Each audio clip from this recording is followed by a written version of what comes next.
Come here, Elias. Sit down a spell with your granddad. You've been pestering me for some time now about my time fighting the Redcoats. Well, I reckon you're old enough to hear it.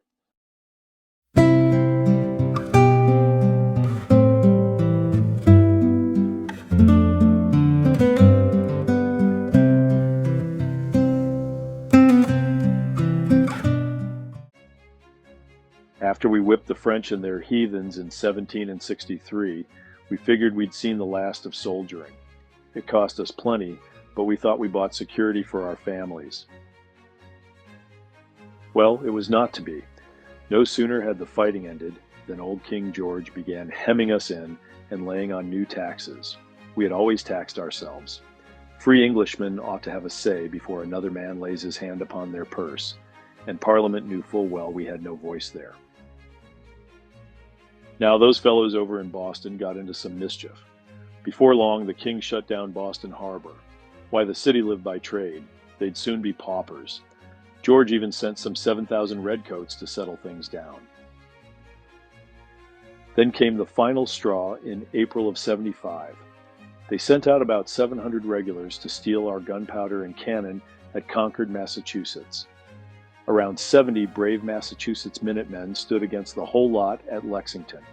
They may have tried to parlay being fellow Englishmen and all. Then somebody fired a shot and, well, the die was cast. Once that happened, no decent man could stand aside. I surely couldn't. You've got to hand it to those Minutemen. They gave those redcoats a proper drubbing at Concord, and the regulars started back toward Boston. The Minutemen harried them all along the road, giving them such rough treatment that General Howe had to send out a relief column. Thousands of Massachusetts men fell in about Boston. Before long, the redcoats feared to venture out. There they sat, militia and regulars, watching one another until about the middle of June. I reckon those redcoats had stomach for no more. They ferried about 2,400 men across to Charlestown to attack the militia camped there. They marched straight up against the breastworks around Bunker Hill. In the end, those redcoats carried the field, but lost more than 1,000 men in the doing. Even their general remarked it was a dear-bought victory, and that another would ruin them. I've no love for the redcoats, but no man could say they were not brave men. Just a few weeks later, the greatest American, George Washington, fell in at Cambridge to take command of the newly formed Continental Army. Even then, he was nearly a legend from his adventures in the French and Indian War. He set about making an army of the thousands of militia gathered about Boston. Just days later, the men of Connecticut began raising new regiments for the Continental Army. I was no young man at 2 and 40. Like most, I had mustered in the militia since I was 16. With all my years of service, they wished to make me an officer. I proudly accepted a commission as first lieutenant in Colonel Charles Webb's newly raised 7th Connecticut Regiment. Over the following weeks, our regiment gathered and drilled near Hartford. The 7th was over 700 strong when we received orders to march to Boston. As befitted my rank, I rode to Boston on a fine horse, one from my own stable, in fact. I regretted it not. The poor fellows in the ranks walked the whole way, their sore feet, though most were farmers, inured to hardships. Thus they made no complaint, but looked forward with great expectation to the glory they imagined lay before us. We sighted Boston in September. Our visions of glory were soon dashed, for endless work was our lot. Soldiers' drill was but a small part of the day, as endless fatigue duty filled the rest. As an officer, I was spared much of the toilsome labor. My evenings were spent preparing returns and reports, though at times I played at cards with my fellow officers. Months of boredom gave way to real hardship, as the New England winter set in. Poor rations and cold could do more to dishearten a man than facing shot or sword. In December of '75, our enlistments expired. While a good number chose to go home, most of the men in our regiment decided to re-enlist. We were grateful for the replacements that helped fill the gaps that had appeared in the ranks. At first, the men were none too pleased when our regiment was redesignated the 19th Regiment of the Continental Line. We were men of Litchfield and Hartford, proud to call Connecticut our home. In time, they grew accustomed to it. Before long, it was the least of our concerns, for the rations grew ever thinner, and the bitter cold showed no sign of relenting. It was round about the middle of January that a little pamphlet started passing around from fire to fire. The author was anonymous, but the title was Common Sense. It expressed bold notions most of us hadn't considered, that we ought to replace the king with a government chosen by the people. The captain had me read the pamphlet to the men. He thought it might inspire them through their hardships. The cause of America is in a great measure the cause of all mankind. The words hung in the cold air. No man spoke. I read on. We have it in our power to begin the world over again. And finally, the sun never shined on a cause of greater worth. Looking round the circle, I saw weary faces, threadbare coats, and frost upon every hat. Yet I thought I also saw something I had not seen for many weeks, resolved to continue the fight. We rejoiced when Colonel Knox arrived in late January with the cannon his men had hauled, sledged, and even dragged more than 300 miles from Fort Ticonderoga. Those guns had been taken the year before by Ethan Allen and his Green Mountain Boys. At last, we believed we had the means to drive the Redcoats from Boston, win the war, and restore our liberties. Every man among us longed for home. By early March, the guns had been hauled up to Dorchester Heights, overlooking both Boston Harbor and the town itself.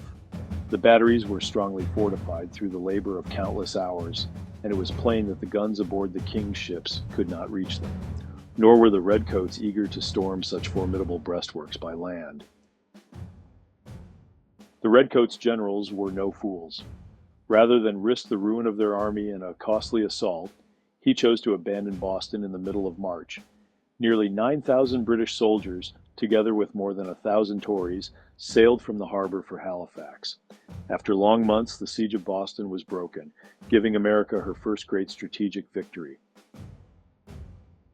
Our regiment had been before Boston for round about 6 months, and we had not fired a shot at the Redcoats. Though we suffered no losses in battle, many men fell sick, and some even died. We gave thanks for our victory. We believed the war had been won and that we should soon be home. We soon learned to our regret it was not to be. General Washington reckoned the Redcoats were not yet beaten. We were attached to General Sullivan's brigade. Only weeks after the enemy took sail, we were ordered to march for New York. We were all pleased when we crossed back into our home colony of Connecticut. Our hopes of seeing our families were soon dashed, for no leave was granted. Our orders bade we make all haste to New York. We had nearly crossed the whole of Connecticut when word came that we should go the rest of the way by water. Embarking at Norwalk, our brigade sailed west through Long Island Sound to New York, landing on Manhattan the 10th of April. Before long, our regiment was attached to General Spencer's brigade, joining General Washington's growing army as it prepared to defend the city against the expected British attack. We would soon learn that war was far different from anything we had yet known. While we settled once more into the familiar routine of drill and fatigue duty over the following months, something extraordinary came to pass. Representatives of the 13 colonies declared our independence from Britain on the 4th of July, 1776. We were no longer rebellious Englishmen, but Americans. Though a few in the regiment had their doubts, most of us rejoiced. In any case, we had all taken oath to the cause. We would hold the trust. New York was a wonder, but soon we would have little leisure to marvel at this great city, for at last the Redcoats returned. Those Redcoats had not been idle. They waited in Halifax until reinforcements came by sea from Europe, and my word did they. In addition to Redcoats, there were thousands of those devil Hessians, over 32,000 lads in total, aboard hundreds of ships. Never before had so great an army crossed the sea. They made camp on Staten Island. At last the waiting was over. On the 22nd of August, dispatches reached us that the Redcoat Army had landed at Gravesend Bay on Long Island. Thousands of British and Hessian troops came ashore unhindered, with thousands more by day's end. We knew battle was afoot, though none could yet say where the blow would strike. For the next 4 days, dispatches arrived in due course. They told of British columns pressing steadily toward our positions, while our own troops occupied heights of Brooklyn and guarded the roads. Patrols watched one another at a distance, but no general engagement came. We waited for orders, wondering each morning whether this would be the day our regiment was called forward.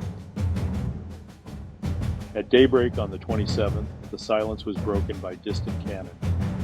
From Manhattan, we heard the guns rolling across the East River, and before long, great clouds of smoke rose above Long Island.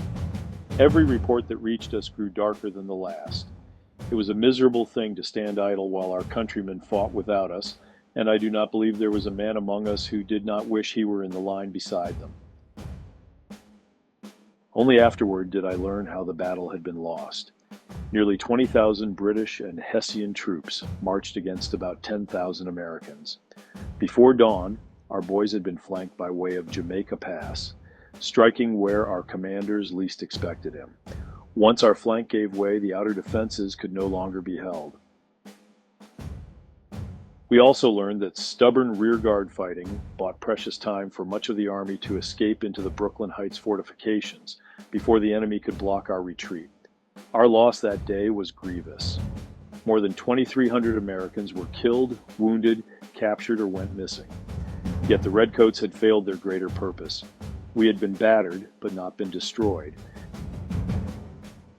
On the 28th, our brigade crossed the East River to reinforce the troops at Brooklyn Heights. After listening helplessly to the battle the day before, we were eager at last to face the enemy ourselves. Every man carried his own measure of fear, but was eager to enter the fray. The next day we waited and waited. We were certain the Redcoats would storm our lines before another sunset. We waited through the long day, but the attack never came. After darkness fell on the 29th, new orders came to quit the lines in silence. The campfires were left burning, and sentries remained at their posts, giving every appearance that the army still occupied the works, while regiment after regiment slipped quietly to the waiting boats. Well, the ruse worked.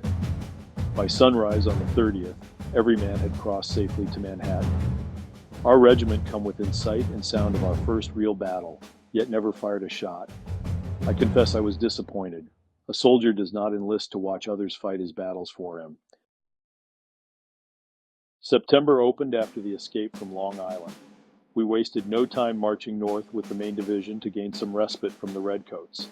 The general judged that Harlem offered a favorable ground to defend. We spent days strengthening our new positions about Harlem while General Washington prepared for the enemy's next move. We all knew another blow would soon be struck. On the morning of the 15th, the silence was again broken by the thunder of distant cannon. Word soon reached us that British warships had opened a furious cannonade before landing thousands of men at Kip's Bay. Their object was plain enough: to cut off our last division still holding New York City. But Putnam had stolen the march upon those Redcoats, bringing off nearly his whole division to join us at Harlem. Once again, the King's generals had let slip a rare opportunity.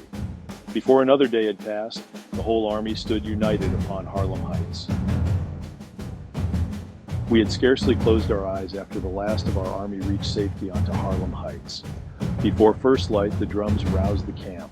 Men stirred their small fires between the tents, warming their chilled limbs. Men shared yesterday's ration of bread and smoked pork, filled their canteens, and prepared themselves for whatever the day might bring.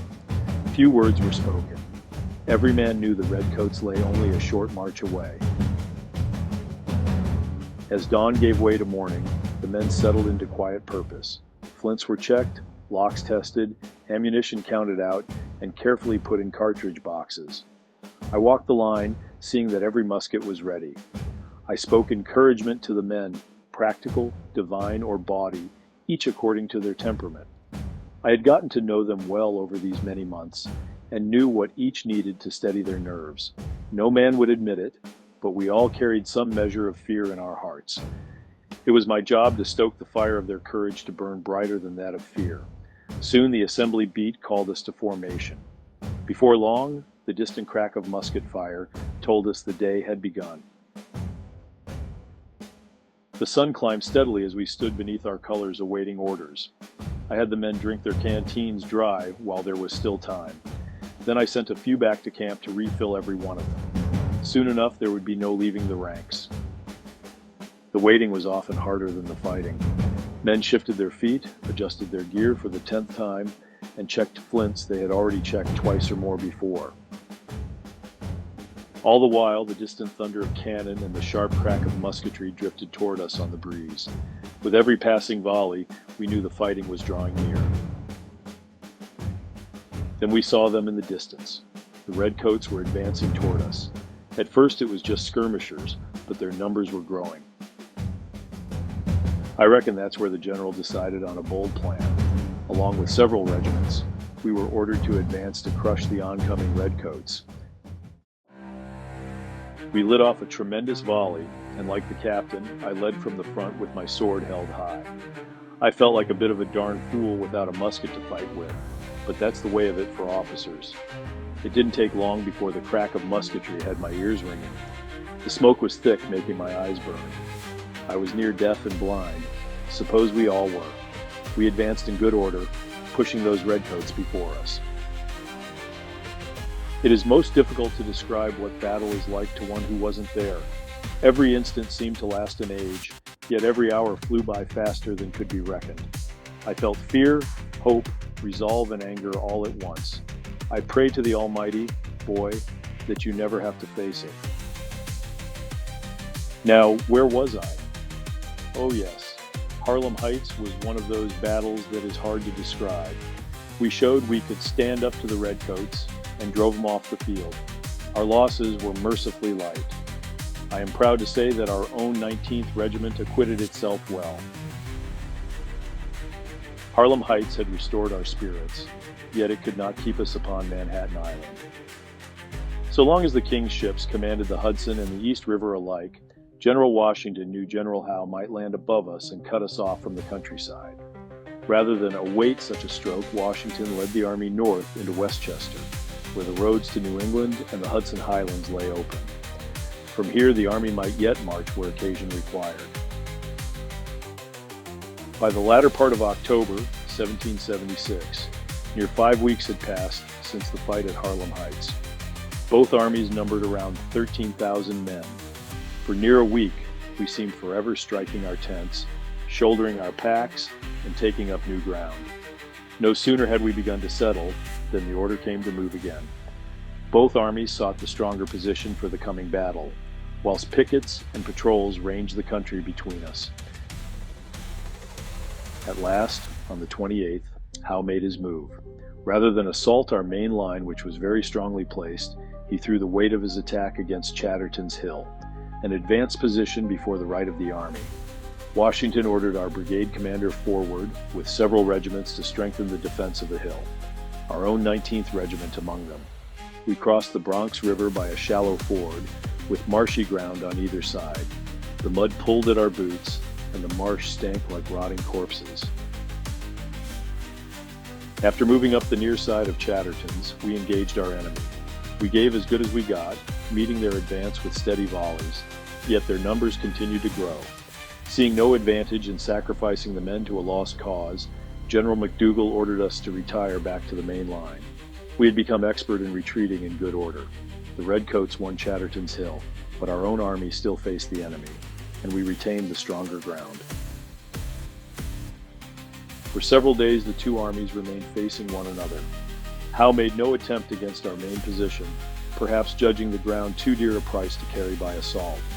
Many afterwards said the King's generals had no wish to purchase another Bunker Hill. At length, Washington quietly withdrew the army once more, denying Howe the general engagement he had sought.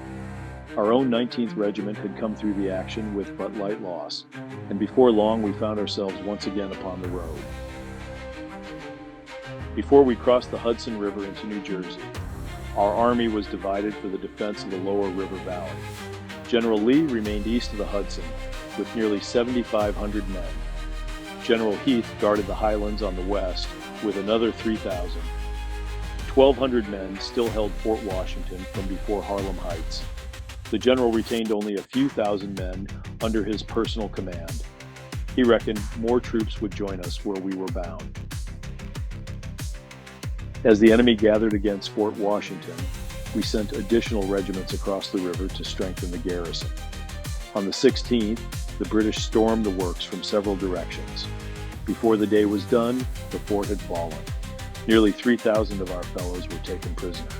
There was no further aid we could offer from our side of the river. Only 4 days later, British troops crossed the Hudson north of us, threatening to cut off our retreat. General Washington wasted no time. We abandoned Fort Lee, leaving behind cannon, tents, and stores that could not be brought off. Before long, we were once again upon our march southwest across New Jersey.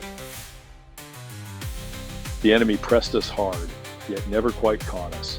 Again and again, our rear guard delayed their advance, while the main army fell back to another position: Newark, New Brunswick, Princeton. Day after day we marched, yielding the countryside to buy time. Along the way, companies of New Jersey militia joined our ranks, while others harassed the enemy upon his flanks and lines of communication. At last we crossed the Delaware into Pennsylvania and secured every boat upon the river. There we found fresh support. Pennsylvania militia assembled in growing numbers. Delaware Continentals and newly raised Pennsylvania regiments also began joining the ranks. We were thankful indeed for these men joining our little army. You hear all manner of stories about how we lost every battle in New York. It is far from the truth. To be sure, Long Island and Fort Washington were hard blows, but at Harlem Heights and White Plains we gave good account of ourselves.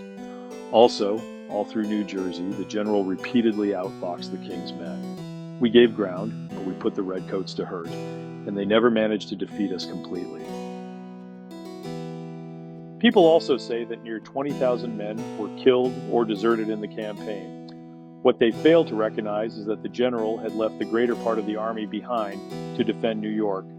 Those 10,000 men had remained under Generals Lee and Heath while we continued the march through New Jersey.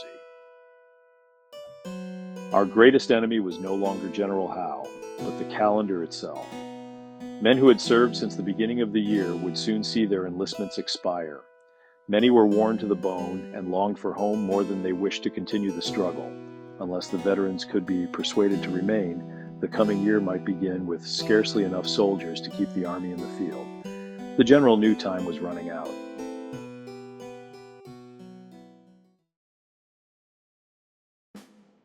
On the day before Christmas, Colonel Webb assembled the officers of the regiment and spread a rough map upon the table. He spoke plainly. After nightfall, we were to cross the Delaware and march upon Trenton before daybreak. Looking round the room, I saw no man smile. We all knew the venture was as dangerous as it was bold. On Christmas morning, before the regiment fell in for the march, I gathered my company before their tents and read from a little pamphlet newly come among us. Its title was The American Crisis, written by Thomas Paine. I still remember some of the words. These are the times that try men's souls. The summer soldier and the sunshine patriot will, in this crisis, shrink from the service of their country. Tyranny, like hell, is not easily conquered. Yet we have this consolation with us, that the harder the conflict, the more glorious the triumph. When I lowered the pamphlet, no man spoke.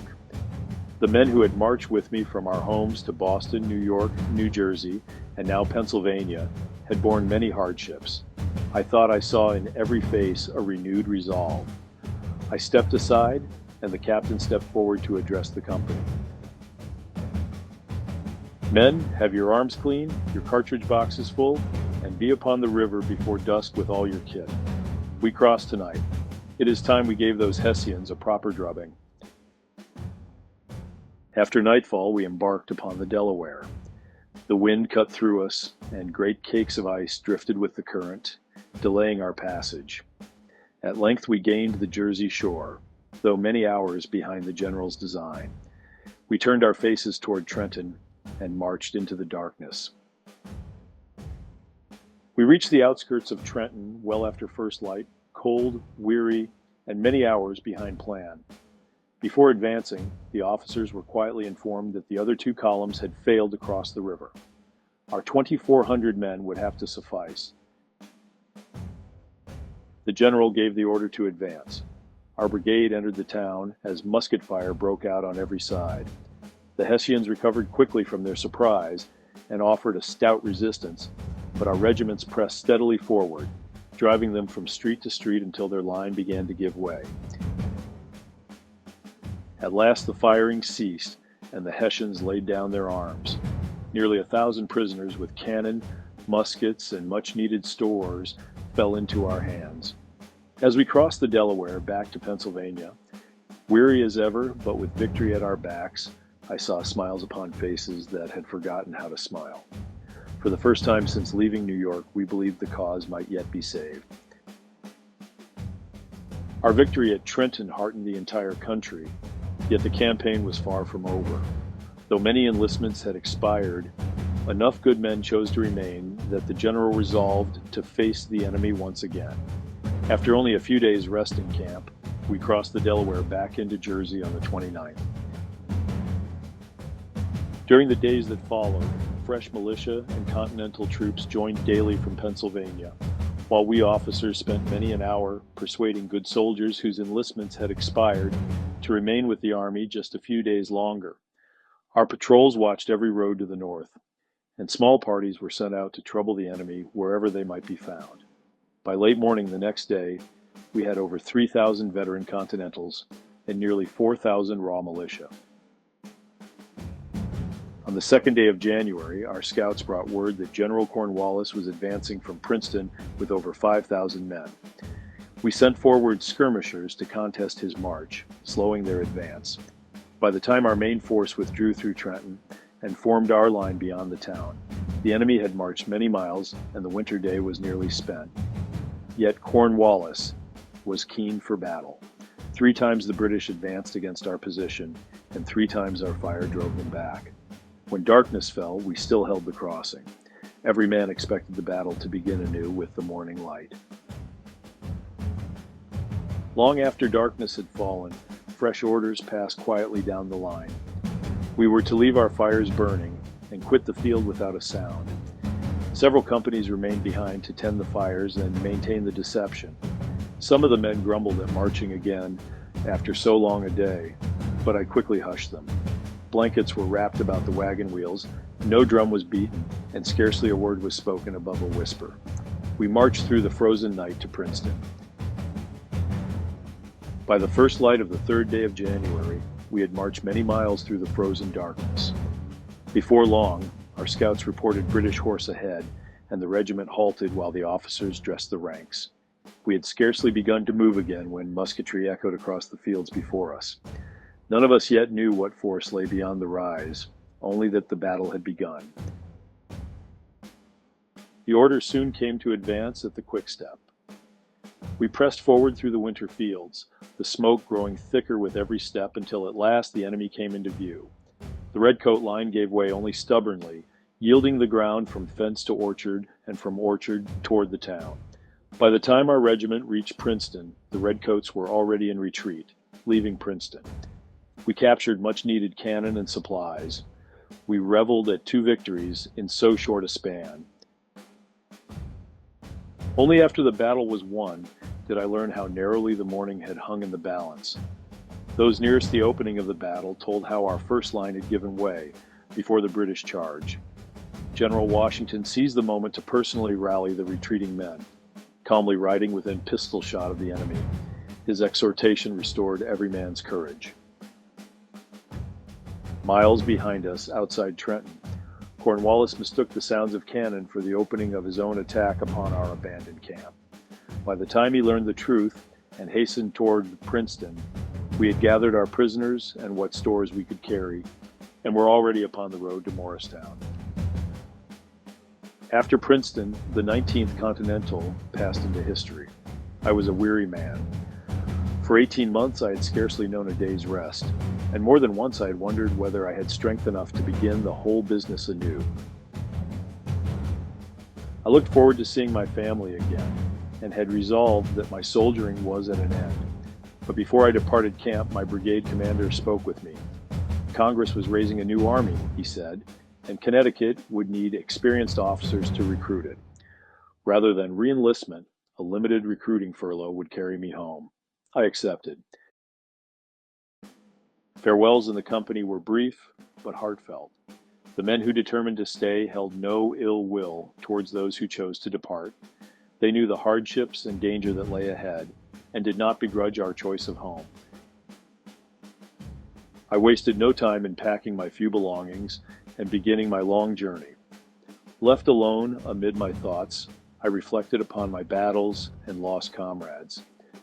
Though it hadn't been quite 2 years since the original 7th Connecticut had formed, it seemed like a lifetime to my old bones.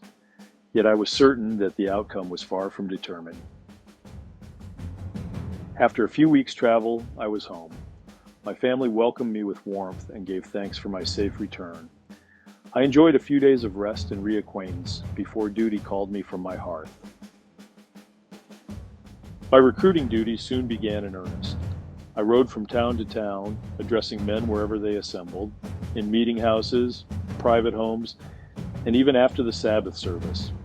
I spoke of our late victories in New Jersey and endeavored to stir their hearts to the cause of liberty. The governor's men were not slow in making their wishes known. They urged me to accept a captain's commission in the new 5th Connecticut Regiment. This would not be another 1-year enlistment. It was for 3 years, or until the war should end, whenever Providence might see fit to grant it. This unknown gave me pause. As I urged other men to enlist, I could not escape a crisis within my own breast. How could I ask husbands and fathers to leave their homes when I had not yet resolved whether I ought to leave mine again? The thought weighed heavily upon me. I had only just returned to my family and knew full well what absence would demand. How could I ask another man to bear a burden I was unwilling to shoulder myself? At length, my conscience was settled. If I believed the cause just, then my own duty was plain. I accepted the commission and resolved to see the struggle through. I soon reported to Colonel Philip Burr Bradley. He entrusted me with raising one of the 10 companies of the new 5th Connecticut Regiment. The honor was great, and so too was the responsibility. I again rode the countryside seeking willing men. Every recruit represented another family asked to bear the burdens of war. Slowly, my roles began to fill. Finding men was only the beginning. They had to be clothed, armed, fed, and accounted for before they could take the field. A captain soon learned there was no end to his responsibilities. Our earliest drills were with only a handful of recruits. We taught the manual of arms, marching, and discipline until each movement became familiar. Week by week, their confidence grew. In April came the alarm that the British had landed upon the Connecticut coast and marched inland against Danbury. We made what haste we could toward the fighting, but arrived too late. They had burned the stores at Danbury, fought their way through Ridgefield, and were already aboard their ships before we could come upon them. Benedict Arnold of Ticonderoga and Quebec fame had had a part in leading the resistance. When the alarm had passed, the work began anew. Though the loss of supplies truly hurt, there was a delicious irony as well. The local attack convinced more men to come forward to volunteer. It reminded many that the war was not simply a far-off affair. I felt pride that Connecticut recognized the value of black men serving among us, unlike so many of the states. At last, my company began to resemble a proper body of the Continental line. By summer, the ranks of our company were full. I saw no longer raw recruits, but a proud formation of the Continental line. The 5th Connecticut, I prayed their valor would match that of the men of the 19th Regiment the year before.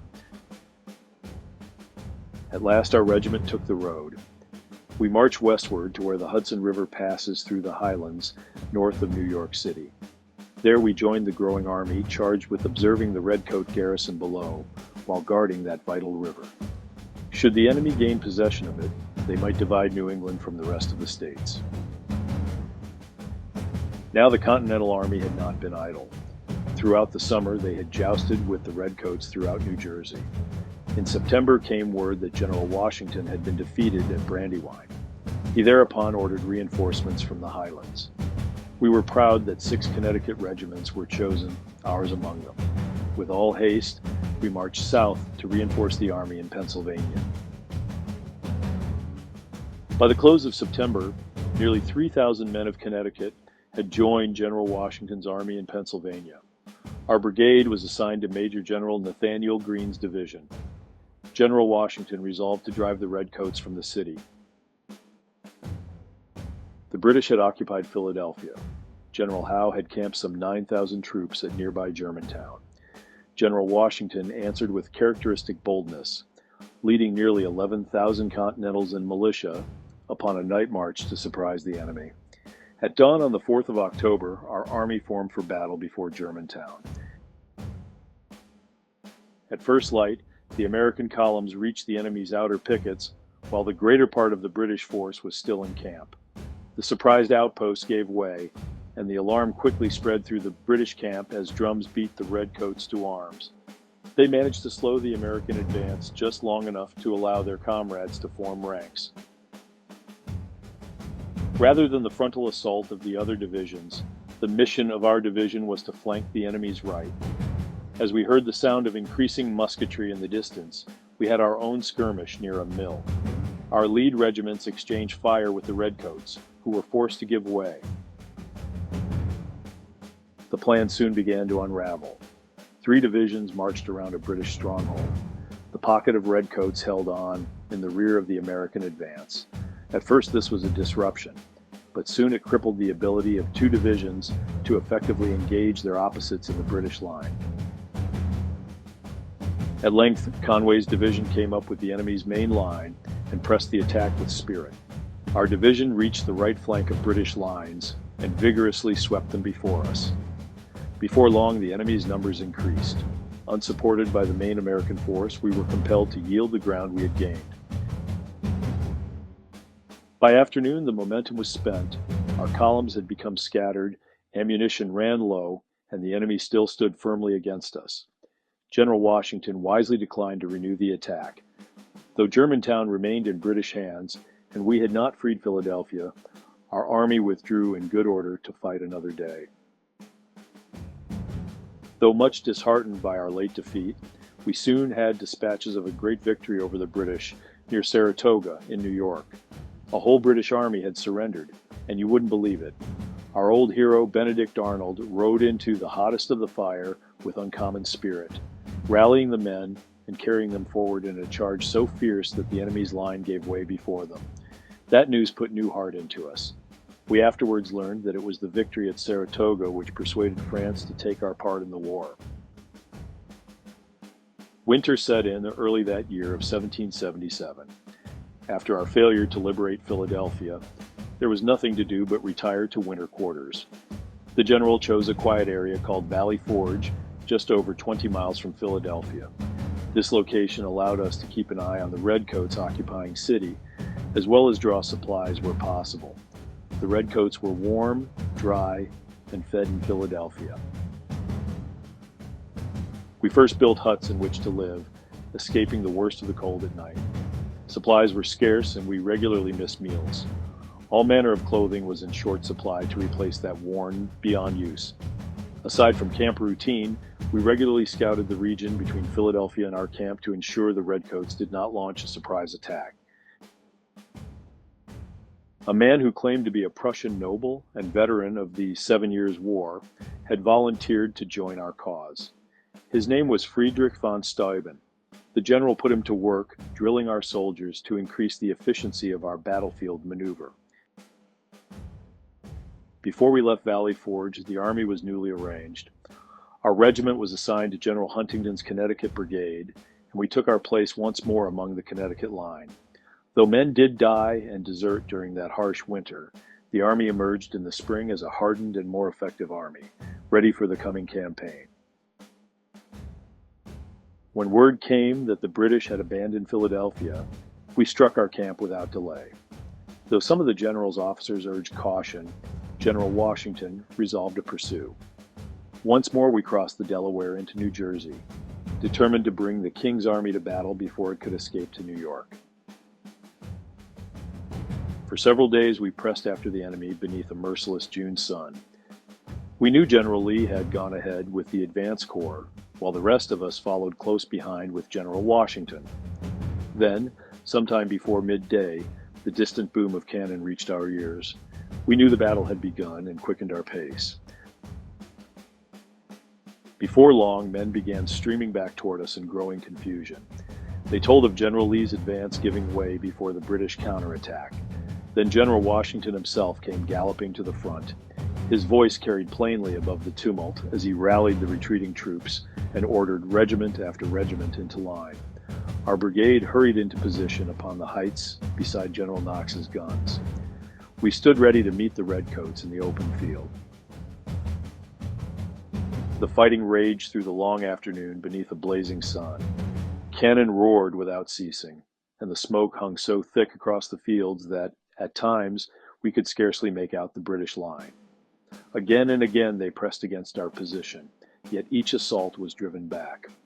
When darkness finally fell, neither army held a clear advantage, but by morning the British had withdrawn. We had not destroyed the King's Army, yet Monmouth proved something just as important. We could defeat them and hold the field of battle and force them to retreat. We chased them all the way to New York.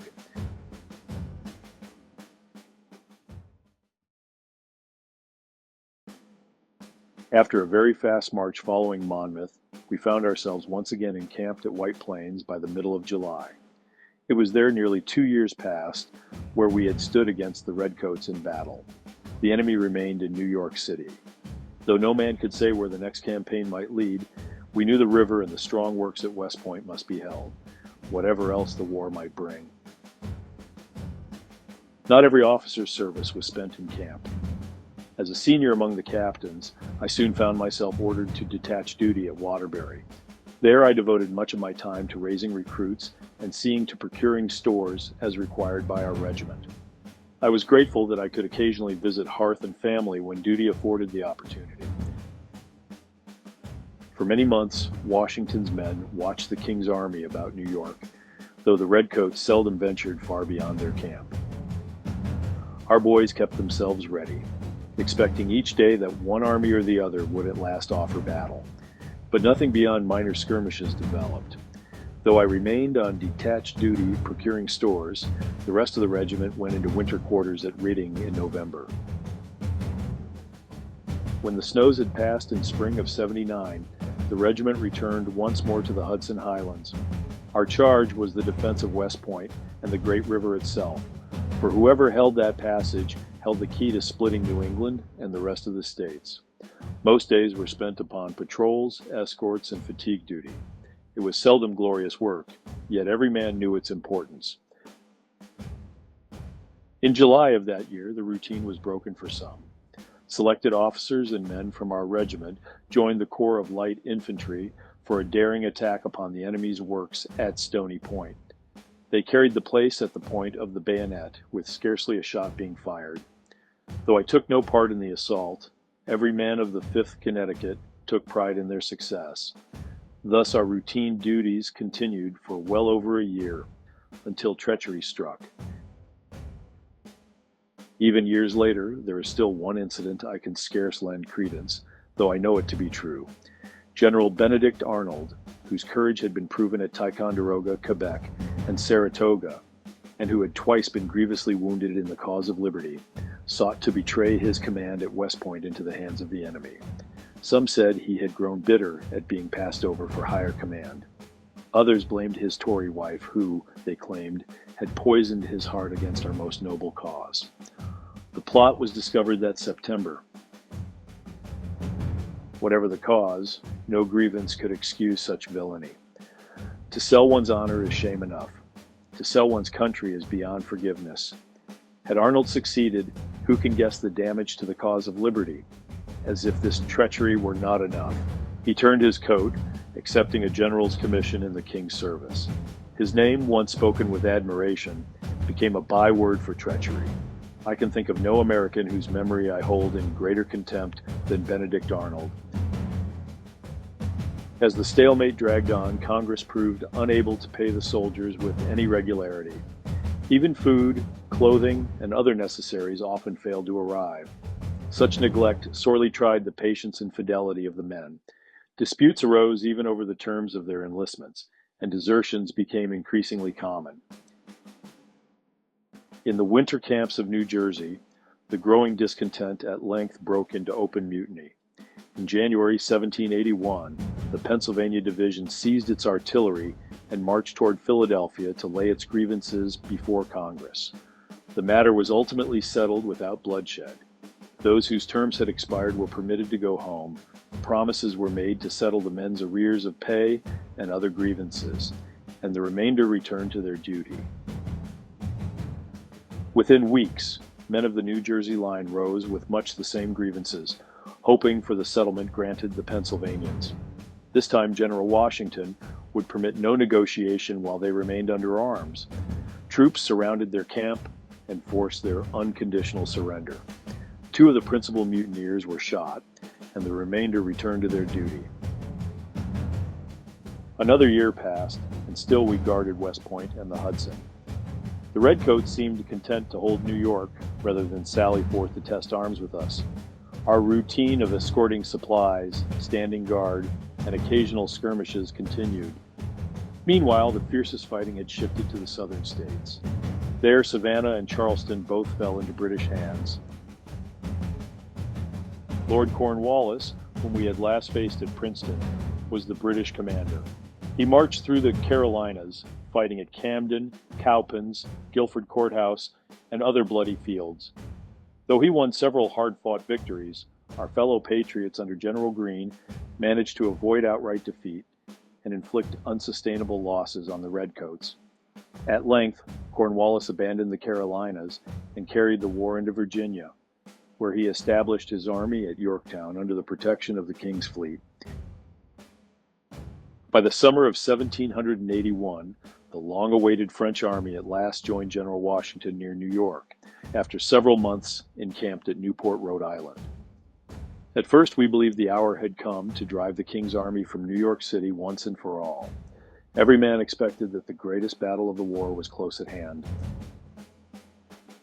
Then our orders changed unexpectedly. Instead of marching against New York, General Washington turned the army south toward Virginia. Our brigade was delegated to remain guarding the Hudson River from the powerful British forces remaining in New York. We watched our fellow patriots disappear down the road with the French, wondering whether they were bound for the decisive struggle of the war. I cannot say I envied the heat, dust, and weary miles that lay before them. Yet I confess I felt some disappointment at remaining behind while others marched to a great contest. It was little over a month since the Army's departure before a dispatch rider came thundering into camp with tidings that set every heart alight. Lord Cornwallis had surrendered his entire army at Yorktown. Men cheered, embraced one another, and offered humble thanks to Almighty God. We believed the great contest had at last been won, and that peace could not long be delayed.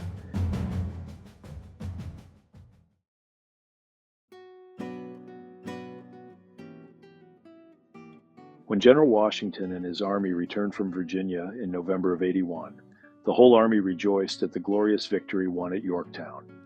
We believed we would all soon be home, yet the Redcoats still remained, and so did we. Whilst envoys debated the terms of peace, our routine of guards, patrols, and escorts continued. Week followed week, then month after month, until the waiting itself became another kind of campaign. In May of 1782, a dangerous proposal reached General Washington himself. Colonel Louis Nicola wrote that the weakness of Congress might best be cured by placing greater power in one man, even hinting that Washington should assume the title of king. We knew nothing of the letter at the time, but later learned that the general answered with anger and abhorrence. Having fought 7 years against one king, he would not suffer another to be raised upon American soil. As the months drew on, discontent continued to grow. Many officers had gone years without their full pay, and some feared Congress meant to cast us aside once the fighting was done. Bitter words began passing quietly from man to man. By early 1783, several officers whom I had known for years sought to persuade me that the time had come to force Congress to honor its promises. Some even spoke of marching the army upon Philadelphia should justice continue to be denied us. Word of these dangerous conversations soon reached General Washington. Rather than permit such discontent to grow, he called the officers together.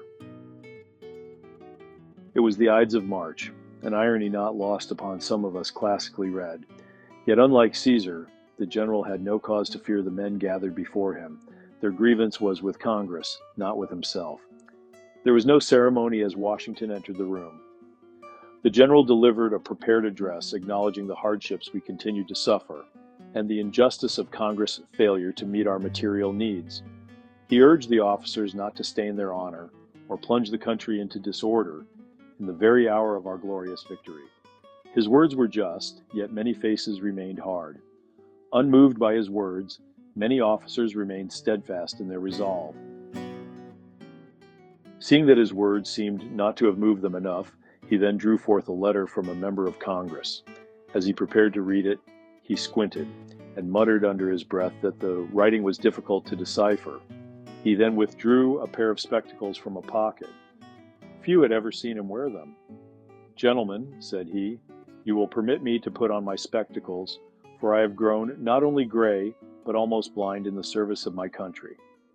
At that, the hardness swept from the room. Men who had faced untold danger and hardship openly wept at the nobility of the general. All thoughts of disobedience vanished. A few months later in June, our regiment was furloughed, and we were at last permitted to go home.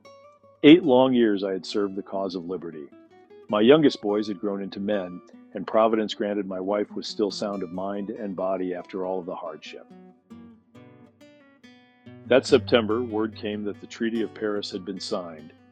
The British Crown finally accepted that the United States was free and independent. While we had a host of challenges to overcome, we nonetheless would do so governed by our own will. Now, you know my story as I best recollect it. You well know that Washington became our first president some years later, but these thoughts were not within his brow after the war. Like Cincinnatus, he wanted nothing more than to return to his home and resume the life of a gentleman farmer. He could easily have become king if he had wished.